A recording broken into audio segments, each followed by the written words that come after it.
Good morning students, this is Poonam Khetan and I welcome you to MKH video series. Today we are continuing your chapter number 1, how, when and where, and today we are covering the rest part of this chapter. Before that, in previous lecture we have covered that how dates are important in history and with dates events also are very important in history. हम किस तरीके से पीरियडाइज हुए हैं, British जो आ रहे हैं उनके पॉइंट ऑफ व्यू से हिस्ट्री को कितने पार्ट्स के अंदर डिवाइड किया गया है. लाइक जो स्कॉटिश इकोनॉमिस्ट हैं जेम्स मिल, उन्होंने 3 काइंड्स के अंदर इंडियन हिस्ट्री को डिस्ट्रीब्यूट किया. बाकी जो हिस्टोरियन हैं वो इसको अलग तरीके से डिस्ट्रीब्यूट कर रही हैं. फिर हमने कॉलोनियल का मीनिंग्स अंडरस्टैंड किया कि कॉलोनियल क्या है. जो ब्रिटिश कहीं भी जाते हैं तो उसको पहले वहाँ पे अपनी एडमिनिस्ट्रेशन उसको करने के लिए वहाँ के लोगों के जो कल्चर है, इवेंट्स है, उन सबको वो अंडरस्टैंड कर रहे हैं और उनके अंदर अपनी जो चीज़ें हैं उनको पुट कर रहे हैं, अपने तरीके से हैंडल कर रहे हैं. उसको बोलते हैं कॉलोनियल. ठीक है. सो अब जो रेस्ट पार्ट है उसको आज हम कवर करेंगे इस चैप्टर के. सो वह हाउ डू वी नो. अब हमने ये तो पढ़ लिया कि ये होता था, वो होता था, हिस्ट्री के अंदर ये लिखा गया, वो लिखा गया. तो लेकिन हमारे पास में क्या सोर्स है जिससे हमें ये पता चला कि इस डेट को ये हो रहा है, इस टाइम पीरियड में ये हो रहा है, किसने क्या किया. तो उसका एक बहुत बेस्ट सोर्स है, that is administration producer record. तो एडमिनिस्ट्रेशन प्रोड्यूसर रिकॉर्ड के अंदर आप आज के सिनेरियो में भी देखेंगे कि आप कोई भी चीज़, अब आज तो हम ऑनलाइन हो गए हैं, बहुत ज़्यादा एडवांस हो गए हैं, सारी चीज़ आपकी कंप्यूटर के अंदर, गूगल के अंदर, everything you can find that. और हर चीज़ का जो डेट्स है, इन सब का जो डिस्क्रिप्शन है आपको इंटरनेट पे मिल सकता है. लेकिन पहले क्या होता था, रिकॉर्ड्स जो हैं वो रिटन राइट किए जाते थे बाय हैंड. ठीक है. तो इवन आज भी आप स्कूल्स के अंदर या कहीं भी इस तरीके के पुराने गवर्नमेंट ऑफिसेज में आप जाएंगे तो यू विल फाइंड दैट पीछे जो है अलमीरा रैक्स वगैरह पड़े होते हैं और उनके अंदर बहुत सारी फाइल्स जो हैं एक के ऊपर एक, एक के ऊपर एक, इस तरीके की फाइल्स हैं वो लगी होती है. इवन उनका एक रिकॉर्ड रूम भी होता है जिनके अंदर फाइल्स को, पुरानी फाइल्स को कुछ ना कुछ उसके ऊपर स्लिप लगा के आपको हो सकता है सेशन लिखा हो कि this is related to 1920 to 1925. ठीक है. इस तरीके से पूरा एक पोटली बनाकर और साइड में रखी होती है. तो इस तरीके से भी आपको रिकॉर्ड्स मिलते हैं. तो क्या होता था कि कुछ भी आपने स्कूल के अंदर एडमिशन लिया, उसको किस डेट को लिया और किस डेट को आपका टीसी कट हुआ, ट्रांसफर सर्टिफिकेट, तो ये क्या है, रिकॉर्ड है, एडमिनिस्ट्रेटिव रिकॉर्ड है. इसी तरीके से जो ऑफिसेज हैं उनके अंदर भी डेट वाइज सारी चीज़ों का रिकॉर्ड्स रहता है. तो वो जब रिकॉर्ड्स हम निकाल के देखते हैं तो उससे बहुत सारी चीज़ें नॉलेज में आती है, बहुत सारी चीज़ें समझ में आती हैं कि किस टाइम पीरियड में क्या हुआ था. और जो ब्रिटिश थे वो बहुत बिलीव करते थे इन चीज़ों के अंदर, रिटन जो पॉलिसी थी उनके अंदर बहुत बिलीव करते थे. दे बिलीव कि everything should be noted in written form, की सारी चीज़ों को रिटन फॉर्म में आपको लिखा जाना चाहिए ताकि आगे के लिए वो रिकॉर्ड संभाले जा सकें, जो कि हम में अपनी हिस्ट्री जानने के में हेल्प करें. Important sources, official record of British administration. तो ब्रिटिश लोग जब यहाँ पे रूल कर रहे थे तो जो, क्योंकि सारा एडमिनिस्ट्रेशन उनके पास में ही था, हर चीज़ के ऑफिस सब चीज़ पे वो लोग ही रूल कर रहे थे. तो वो जो उनके ऑफिशियल रिकॉर्ड उन लोगों ने बनाए वो हमें हमारी हिस्ट्री जानने में हेल्प करते हैं. They believed in act of writing. They wrote every instruction, report, policy, plan, decision, कुछ भी मीटिंग्स हो रही है, एवरीथिंग आपको उनकी रिटर्न फॉर्म में मिल जाएगी. ये जो प्रोसीजर था इसने क्या किया, मेमोज, नोटिंग्स, रिपोर्ट्स को इनका बर्थ हुआ कि कोई भी चीज़ जैसे आप किसी को दे रही हैं या किसी से कुछ आ रहा है तो वो मेमोज बना के, यानी आपकी मेमोरी में रहे, उसको याद करने के लिए मेमोज बनाए जाते हैं, जो कि आज भी प्रोसीजर के अंदर है. रिपोर्ट्स, नोटिंग्स, ये सारी चीज़ें जो है वो प्रोसीजर के अंदर आई, जो कि आज भी चल रही हैं. टू प्रिजर्व ऑल सोर्सेज, मतलब जो भी ये इन्होंने नोट्स वगैरह बनाए, रिपोर्ट्स, रिकॉर्ड्स, एवरीथिंग, इनको प्रिजर्व करने के लिए इन्होंने क्या किया, रिकॉर्ड रूम जो है वो भी सेटअप किए ताकि इन सारे रिकॉर्ड्स को वहाँ रखा जाए. अब इतने ईयर्स तक, 200 ईयर्स तक दे वर रूलिंग अस. तो अब year by year he record जो है वो इतना हो जाता है, तो सोचिए कितने सालों का रिकॉर्ड होगा. तो उन सभी रिकॉर्ड्स को संभालने के लिए, प्रिजर्व करने के लिए इन्होंने क्या किया, रिकॉर्ड रूम्स भी बनाए हुए थे, अलग अलग इंस्टीट्यूशन भी बनाए हुए थे। इवन जो तहसीलदार था, कलेक्टर था, जो भी इन्होंने अपने ऑफिशियल जो भी एडमिनिस्ट्रेशन करने के लिए लोग बिठाए थे, तो उनको अलग अलग ऑफिसेज के अंदर उनके जो रिकॉर्ड थे उनको भी संभाल के रखा हुआ था, जो कि रिकॉर्ड रूम में रखते थे। तो इसके लिए इवन इन्होंने कुछ इंस्टीट्यूशन जो है वो भी बनाए, जिनको आर्चिव या म्यूजियम्स बोलते हैं। तो आर्चिव्स के अंदर, म्यूजियम के अंदर तो आपने देखा होगा कि बहुत सारी चीज़ें ऐसे पड़ी होती है जो कि ऑब्जेक्ट जिनको आप टच कर सकते हैं, देख सकते हैं। तो बहुत आपके आसपास भी या कुछ बड़ी सिटीज़ में आपको म्यूजियम देखने को मिल जाएंगे। तो उन म्यूजियम में पर्टिकुलर कुछ चीज़ें आपको रखी हुई मिलेंगी कि ये ब्रिटिश टाइम की, ये लोग ये ड्रेस पहनते थे, कुछ उनके वेपन्स, ये वो सब बहुत सारी चीज़ें आपको म्यूजियम के अंदर मिल सकती हैं। और आर्चिव्स जो हैं वो क्या होते हैं, आर्चिव्स होते हैं जो रिटन डॉक्यूमेंट्स वगैरह, इन सब रिकॉर्ड्स के लिए, अगर लेटर, सब चीज़ों के लिए उनको किस में रखा जाता है, आर्चिव्स के अंदर रखा जाता है। अर्ली ईयर्स 19th सेंचुरी जब स्टार्ट हुई तो उसके अंदर क्या हुआ था कि डॉक्यूमेंट्स जो भी चीज़ें होती थी उनको कॉपी किया जाता था। क्योंकि क्या होता है कि एक चीज़, एक डॉक्यूमेंट्स यहाँ भी चाहिए, दूसरे डिपार्टमेंट में भी चाहिए। आज तो हम क्या करते हैं, उसका ज़ेरॉक्स करते हैं और जहाँ जहाँ हमें ज़रूरत है वहाँ पे लगा लेते हैं। लेकिन पहले उस टाइम में, अर्ली 19th सेंचुरी में प्रिंटिंग मीडिया जैसा कुछ भी नहीं था। तो वो क्या करते थे, उनको कॉपी करते थे डॉक्यूमेंट्स को, और कैलीग्राफी, मतलब बहुत सुंदर राइटिंग, ब्यूटीफुल राइटिंग के अंदर जिसको लिखा जाता है उसको कैलीग्राफी बोलते हैं। तो स्पेशलाइज्ड पीपल होते थे जिनको कैलीग्राफिस्ट बोला जाता था, उनसे वो कॉपी करवाते थे। तो सुंदर सुंदर राइटिंग के अंदर आज भी कुछ लेटर्स, कुछ डॉक्यूमेंट्स आपको इनके मिल जाएंगे जो कि इन आर्चिव्स के अंदर पड़े हैं। ठीक है, मिडिल ऑफ 19th सेंचुरी, यानी 19th सेंचुरी के मिडल में अप्रोक्स 1850, और इस टाइम के अंदर क्या आ गया, प्रिंटिंग जो है वो केम इन इफेक्ट आ गई। तब उनकी कॉपियाँ जो है, यानी उनकी प्रिंटिंग कॉपी जो है वो निकाल के जहाँ पे भी ज़रूरत होती थी वहाँ पे पहुँचाई जाती थी, और हमें आज भी मिल जाती है। और क्या क्या चीज़ें हैं, और क्या चीज़ है जो हमें ये बताती है कि हिस्ट्री क्या थी, और क्या रिटन प्रूफ हम लोगों को मिलता है। तो ब्रिटिश जो हैं वो क्या था उनका काम, वो अलग अलग कंट्री के अंदर जाते थे और वहाँ के लोगों की सारी चीज़ का सर्वे करते थे। दे बिलीव्ड कि अगर कहीं किसी चीज़ का आपको एडमिनिस्ट्रेशन देखना है तो you must know about everything the country, कि वहाँ के लोग कैसे हैं, क्या उनका ऑक्यूपेशन है, कैसे उनका जो लिविंग स्टाइल है वो कैसा है, क्या एग्रीकल्चर के अंदर कि कौन सी क्रॉप्स वो उगा रहे हैं, किस तरीके के क्लोथ्स वो पहनते हैं, किस तरीके का आपस में एडजस्टमेंट है, जो बाकी कास्ट रिलीजन के साथ में लोग जो है वो किस तरीके से डील करते हैं। तो उन सारी ही चीज़ों के अंदर, बेसिक चीज़ों के अंदर उसके बारे में जानना में वो बिलीव करते थे। क्योंकि वो क्या कर रहे हैं, कॉलोनियल चीज़ों में बिलीव कर रहे हैं, अपनी एक कॉलोनी जो है वो वहाँ पर जाके बना रहे हैं। अब वहाँ जहाँ अगर कुछ रहना चाहते हैं और वहाँ पे अपना होल्ड रखना चाहते हैं तो you must know about everything this country, और जिस भी चीज़ के लिए हम कर रहे हैं उसके बारे में। तो अर्ली 19th सेंचुरी में क्या है, detail survey carried out to map. तो जो अर्ली 19th सेंचुरी थी, जैसे मैंने बताया प्रिंटिंग मीडिया वगैरह था नहीं, तो वहाँ पे क्या होता था, क्योंकि ये बिलीव करते थे ब्रिटिश लोग कि सब कुछ जानना चाहिए आपको, तब वो आपको एडमिनिस्ट्रेशन को इफेक्टिव बनाने में बहुत काम आएगा। तो अर्ली 19th सेंचुरी के कुछ मैप्स या कुछ चीज़ें आपको वहाँ पे मिल जाएंगी रिकॉर्ड्स के अंदर, आर्चिव्स के अंदर, जिसमें ये मैप के थ्रू इस तरीके से उसको पिक्चराइज किया हुआ है या उसके डिस्क्राइब किया हुआ है।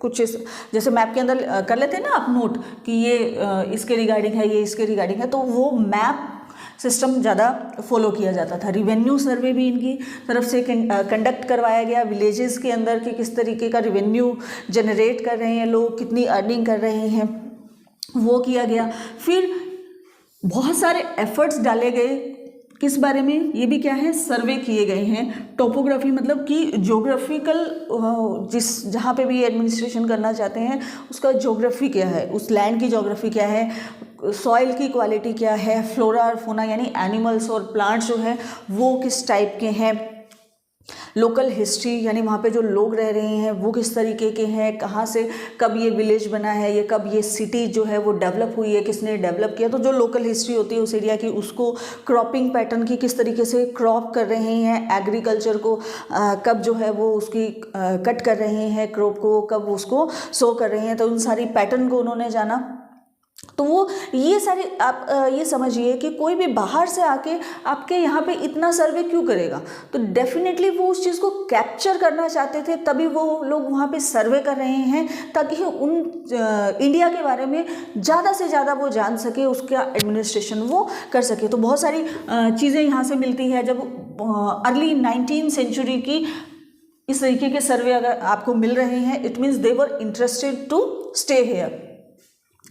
एंड ऑफ 19th सेंचुरी क्या हो रहा है, सेंसस उन्होंने कंडक्ट कराई आफ्टर 10 ईयर्स, जो कि आज भी हमारे यहाँ पे हो रही है, कंटिन्यू हो रही है। सेंसस का मतलब होता है कि जनसंख्या जो होती है ना, आपकी पॉपुलेशन को काउंट करवाना, आपकी कंट्री के अंदर कितनी पॉपुलेशन है, उस पॉपुलेशन को भी अलग अलग क्राइटेरिया के अंदर डिवाइड किया जाता है कि कितने मैन हैं, कितने विमेन हैं, कितने बॉयज़ हैं, कितने गर्ल्स हैं, यानी इतनी एज के इतने बच्चे हैं, इतनी एज के इतने बच्चे हैं, वो बॉय हैं, गर्ल हैं, बुजुर्ग कितने हैं, ओल्ड एज कितने हैं, उसमें से भी मैन कितने हैं, विमेन कितने हैं, इवन एनिमल्स का भी सेंसस उसके साथ में ही हो जाती है। तो ये 19th सेंचुरी के अंदर सेंसस कंडक्ट करवाई गई, जो कि आज भी हम कंटिन्यू करते हैं। All detailed survey report about India provinces, जो भी इंडिया के टाइम उस टाइम में, क्योंकि जब ब्रिटिश लोग आए थे तो यहाँ पे क्या कर रहे थे, अलग अलग स्टेट बने हुए थे, प्रोविंसेस बने हुए थे, जो किंग है वो रूल कर रहे थे, जो कि धीरे धीरे ब्रिटिश लोगों ने कैप्चर कर लिया। तो उनके बारे में भी बहुत सारे सर्वे की रिपोर्ट्स आपको मिलती हैं अबाउट कास्ट, रिलीजन, ऑक्यूपेशन, तो किस तरीके के कास्ट यहाँ पे रह रही हैं, उन रिलीजन कौन कौन से यहाँ पे रह रही हैं, लोग आपस में उनकी एडजस्टमेंट कैसी है, किस तरीके से रहते हैं एक दूसरे के साथ में, दे रिस्पेक्ट और नॉट रिस्पेक्ट, सब चीज़ों के बारे में, क्या उनका ऑक्यूपेशन है। इवन उन्होंने बोटैनिकल, जूलॉजिकल, आर्कियोलॉजिकल, फॉरेस्ट, इन सब के सर्वे भी करवाए हैं। बहुत एक बोटैनिकल गार्डन के अंदर से कुछ रिपोर्ट्स मिली हैं जिसके अंदर ये 1770 का वो रिपोर्ट है, उसके अंदर क्या बना हुआ है, एक कस्टर्ड एप्पल जो होता है उसका प्लांट बना हुआ है, उसके बारे में पूरा डिस्क्राइब किया हुआ है कि ये कहाँ पे यूज़ होता है, कब इसको सो किया जाता है, कब इसको कट किया जाता है, इसका जो फ्रूट है उसका क्या यूज़ है, इसके जो लीव्स हैं इनका क्या यूज़ है, तो पूरा डिस्क्रिप्शन दिया हुआ है। तो वो सब चीज़ें सर्वे करवाने का मतलब कि वो क्या करते थे कि जितना ज़्यादा यहाँ की चीज़ों को यूज़ करके और अपने बेनिफिट के लिए उसको लेके जा सकते थे या यूज़ कर सकते थे या उसका बिजनेस कर सकते थे। तो उन लोगों ने वो क्या बिलीव करते थे, सर्वे के अंदर बिलीव करते थे, जो कि उनको बहुत ज़्यादा बेनिफिट देके गया, क्योंकि सारी ही चीज़ों का जिनको हम बहुत ही नेचुरल चीज़ें मानकर बस ठीक है खा लिया, custard Apple is good for health तो हम खा लेते थे, लेकिन उन्होंने उसको क्या किया, कमर्शलाइज किया। हर चीज़ को ब्रिटिश लोगों ने क्या करने की कोशिश की, कमर्शलाइज करने की कोशिश की, ताकि हर चीज़ का बेनिफिट, चाहे वो एग्रीकल्चर पॉइंट ऑफ व्यू से हो, फॉरेस्ट से हो, एनिमल से हो, प्लांट से हो, या जो माइंस हैं या और भी कोई सोर्सेज जो कि इंडिया के अंदर अवेलेबल थे, वहाँ से जितना ज़्यादा बेनिफिट उसको लेकर कमर्शलाइज करके वो ले सकते थे, उन्होंने लिया। ठीक है, तो ये कुछ सोर्सेज हैं जहाँ से हमें भी पता चलता है कि हमारी हिस्ट्री क्या है और किस टाइम में क्या चीज़ें हैपन हो रही थी। ओके, यस, तो ये तो कुछ चीज़ें थी जो हमें बता रही हैं, कुछ सोर्सेज ऐसे हैं that they are telling us कि व्हाट वाज हिस्ट्री। लेकिन कुछ ऐसे सोर्स भी हैं जो हमें नहीं बताते कि हिस्ट्री क्या थी। अब ये आप सोचिए कि हम बात कर रहे थे कि जो ब्रिटिश गवर्नमेंट थी उसके ऑफिशियल रिकॉर्ड्स हमें बता रहे हैं कि क्या चीज़ें क्या हैपन हो रही थी। अब एक चीज़ और आप दिमाग लगा के सोचिए कि वहाँ पे जो ये रिपोर्ट्स है या सब चीज़ें लिखने वाले कौन लोग थे, दे ऑल वर ब्रिटिशर, और अगर कुछ इंडिया से थे तो डेफिनेटली उनसे वही लिखवाया जाता था जो कि ब्रिटिशर लिखवाना चाहते थे। क्यों? क्योंकि that time they were ruling us. अब रिपोर्ट में उन्होंने क्या लिखवाया जो कि वो उनके फेवर में था, वही लिखवाएंगे ना। क्यों? क्योंकि बहुत सारे सोर्सेज जो हैं वो क्या है, इंडिया के ही तो रिसोर्सेज हैं जिनको आप यूज़ कर रहे हो। वो वहाँ पे ये चीज़ तो रिपोर्ट में लिखवाई है उन्होंने कि यहाँ पे हमने ये एफर्ट्स किए, तब यहाँ से हमने ये चीज़ एक्सट्रैक्ट की, लेकिन ये नहीं बताया कि उस एक्सट्रैक्ट की हुई चीज़ को उन्होंने किया क्या, उन्होंने अपने बेनिफिट के लिए यूज़ किया या कितनी लेस अमाउंट के अंदर उन्होंने उसको किसी भी जो फार्मर है उससे परचेज़ किया और उसको बहुत अच्छे प्राइसेस के अंदर उसको बाहर आप सेल कर रहे हो या भेज रहे हो। तो ये सारी और भी बहुत सारे फैक्ट्स हैं। तो वो उन्होंने किस जो क्राइटेरिया है उसके अकॉर्डिंग लिखवाया है, अपने क्राइटेरिया के अकॉर्डिंग, अपने फेवर के अकॉर्डिंग वो लिखवाया है, ताकि आगे आने वाली जो जनरेशन है वो ब्रिटिश को फेवर करे, ना कि इंडिया को। क्यों? क्योंकि उस टाइम जब वो लिखवा रहे थे तो ये तो सोचा ही नहीं था कि एक टाइम पीरियड के बाद में या इतने सालों के बाद में हम लोग इंडिया छोड़ के जाएंगे। दे वर थिंकिंग कि वो यहीं पे रहने वाले हैं, उसी के अकॉर्डिंग उन्होंने रिपोर्ट्स लिखवाई। ठीक है, तो बहुत सारी चीज़ें ऐसी हैं जो कि हमें नहीं भी बताती हैं कि एक्चुअल में हिस्ट्री क्या थी। अब ये जितने भी सोर्स मिले हैं इनसे हम लोगों को बहुत सारी we can get to know a lot, मतलब बहुत सारी चीज़ें। बट एक चीज़ ये हमें देखने को सोचनी चाहिए, we must remember that these are official record. और ये जो they tell us what is official thought, उस टाइम की ऑफिशियल थॉट की थी, थॉट क्या थी? तो वो ऑफिशियल थॉट जो है वो क्या थी? ब्रिटिश थॉट थी। और वो अपना पॉइंट ऑफ व्यू ही लिखवाएंगे। डेफिनेटली उसके अंदर उन्होंने अपनी कमियां या जो वो कर रहे थे इंडिया के लोगों के साथ में वो तो नहीं रिकॉर्ड किया हुआ होगा। ठीक है, so what they were interested in, what they wish to preserve for posterity, मतलब पोस्टेरिटी यानी आने वाली जनरेशन के लिए जो वो छोड़ना चाहते थे, जो वो रिपोर्ट लिखवाना चाहते थे, उन्होंने वही वहाँ पे राइट करवाया है, वही उन्होंने प्रिजर्व वहाँ पे किया है। These records do not help to understand what other people in country felt. वो रिपोर्ट जो है वो हमें ये बिल्कुल भी नहीं बता रही है कि ब्रिटिश गवर्नमेंट के ये कदम उठाने से या ये पॉलिसी लेके आने से उन लोगों पे क्या इफेक्ट पड़ रहा था, या ये वो जो लोकल पब्लिक थी वो क्या सोच रही थी। आपको कहीं भी ये देखने को नहीं मिलता है। ठीक है, सम अदर सोर्सेज, एक चीज़ आप थोड़ा सा इसमें ये भी चीज़ देख सकते हैं कि बहुत सारे लोग ये कहते हैं कि ब्रिटिश लोग आए तभी यहाँ पे इंडिया के अंदर डेवलपमेंट हुआ और बहुत अच्छे थे, या मतलब वो आपको एक एडवांस सोच की तरफ लेके जा रहे हैं।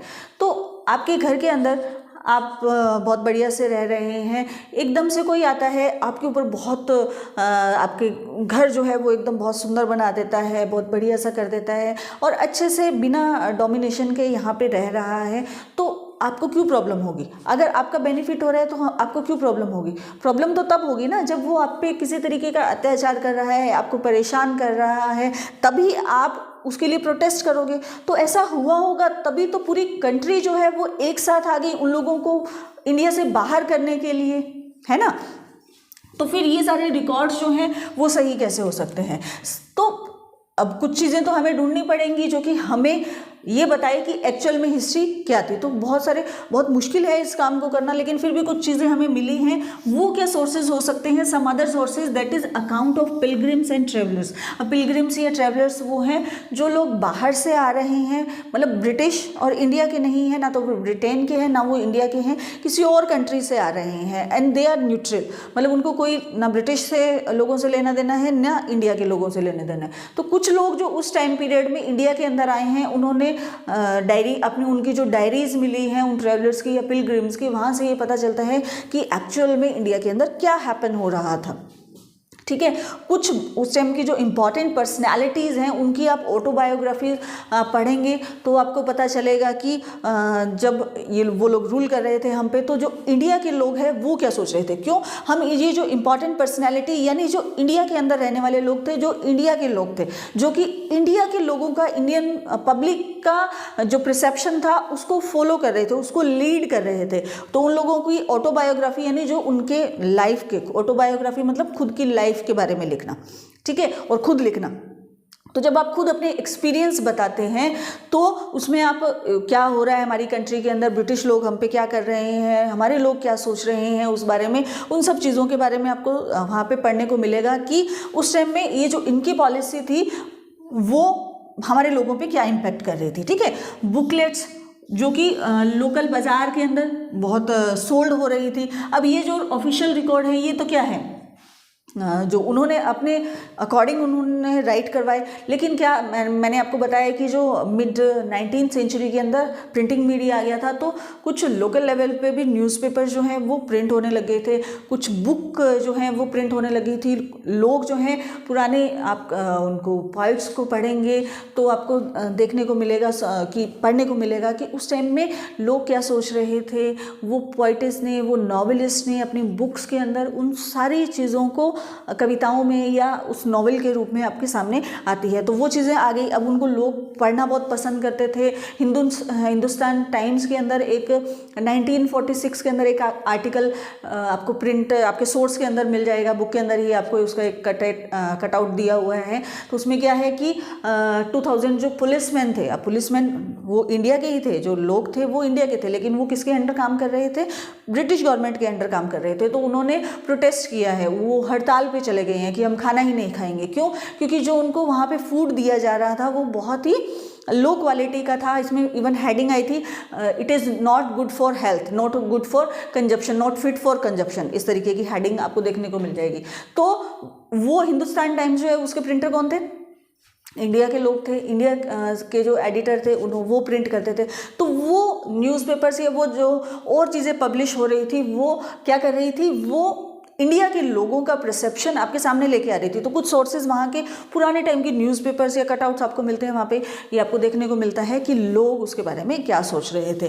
तो जैसे मैंने बताया कि प्रिंटिंग मीडिया जो है वो आ गया था। तो कुछ पोइट्स हैं, नॉवेलिस्ट हैं, उनके जो बुक्स हैं, उन्होंने जो कुछ लिखा, उनकी जो डायरी है, वहाँ से आपको देखने को मिलता है इन सारे चीज़ों के बारे में, हिस्ट्री के बारे में। और क्या सोर्सेज हैं? वर प्रोड्यूस्ड बाय लिटरेट पर्सन। अच्छा, अब ये आपने ये मान सकते हैं कि हम ये जो बाकी जो अदर सोर्सेज की बात कर रहे हैं, चाहे वो ऑटोबायोग्राफी की बात कर रहे हैं पोइट्स की, और लोकल बाजार के अंदर जो बुकलेट्स मिल रही है, तो ये क्या है? आप ये देखेंगे कि वो सब कौन लिख पा रहा है? जो कौन लिख पाएगा? जो कि लिटरेट है, जो कि पढ़ा लिखा है। लेकिन फिर आप बोलेंगे कि जो अनपढ़ लोग थे, एक्चुअल में तो मोस्टली वही लोग थे उस टाइम में, तो वो क्या फील कर रहे थे, फिर उसको आप कैसे समझेंगे? तो डेफिनेटली समझेंगे, क्योंकि हम सब जो है वो उस टाइम में एक ही चीज़ से बहुत ज़्यादा परेशान थे कि ब्रिटिश जो है वो हम पे अत्याचार कर रहे हैं, हम उससे फ्री होना चाहते हैं। तो ये जो चाहे वो इम्पॉर्टेंट पर्सनालिटीज़ हैं, चाहे वो पोइट्स थे या नॉवेलिस्ट थे, वो क्या कर रहे थे? जो कॉमन मैन है, जो पब्लिक है, उन्हीं के दर्द को, उन्हीं का जो प्रॉब्लम थी, उनको भी वहाँ पे आपको लिखा हुआ मिल जाएगा कि वो लोग क्या सोच रहे थे। तो डेफिनेटली वो हमें उसके बारे में बताती है कुछ चीज़ें, but still we get to know about the time कि क्या वो सोच रहे थे, कि वर्कर्स जो हैं, जो माइंस में काम कर रहे थे, वो कितनी पुअर कंडीशन में थे, और जो पुअर्स हैं जो स्ट्रीट पे सो रहे थे, बहुत भीख मांग रहे थे, या बहुत ही पुअर कंडीशन में थे वहाँ उस टाइम में लोग, जब ब्रिटिश हम पे रूल कर रहे थे। उन सब के बारे में इन बुकलेट से, इन सारी चीज़ों से आपको देखने को मिल सकता है। और भी कुछ एक दो कटिंग्स आपकी बुक के अंदर दी हुई हैं, उन सोर्सेज को आप ज़रूर से स्टडी करेंगे। उससे आपको पता चलेगा कि कितना डिफरेंस है जब आप एडमिनिस्ट्रेशन कर रहे हैं। डेफिनेटली आपने सर्वे करवाए हैं, सारी चीज़ें करवाई हैं, बहुत सारे डेवलपमेंट भी किए, लेकिन वो किसके लिए किए? अपने बेनिफिट्स के लिए किए। तो हिस्ट्री जो है वो हमें कुछ सोर्सेज से मिलती हैं, कुछ हमें एविडेंस मिलते हैं, उनसे क्या होता है, आर्कियोलॉजिस्ट कुछ आइडियाज़ लगाते हैं, लेकिन उसको जब आप बुक के अंदर या अपने आने वाली जनरेशन के लिए छोड़ना चाहते हैं कि हमारी आने वाली जनरेशन क्या पढ़े, तो वो डिपेंड करता है उस चीज़ पे कि उसको लिखवा कौन रहा है। तो डेफिनेटली जो लिखवाएगा उसको, या जो उस टाइम में उस चीज़ को होल्ड कर रहा है, वो अपना पॉइंट ऑफ व्यू या उसका जो परसेप्शन है वो आपको उस हिस्ट्री को लिखने में दिखेगा। ठीक है, तो पर फिर भी ये सारे सोर्सेज हैं जो कि हमें अपनी हिस्ट्री बताते हैं, और उसमें थोड़ा सा अपना लॉजिक लगाना भी बहुत ज़रूरी है कि क्या जो बुक्स कह रही हैं, जो एविडेंस कह रही हैं, क्या एक्चुअल में ऐसा हो सकता है?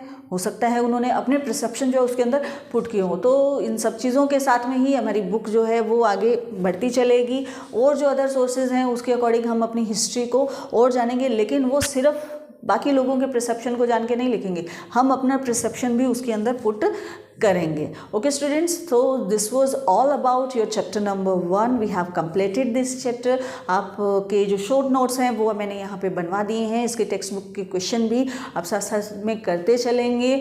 सो I hope you like this video. मिलते हैं नेक्स्ट वीडियो में। Till then, thank you, have a nice day students.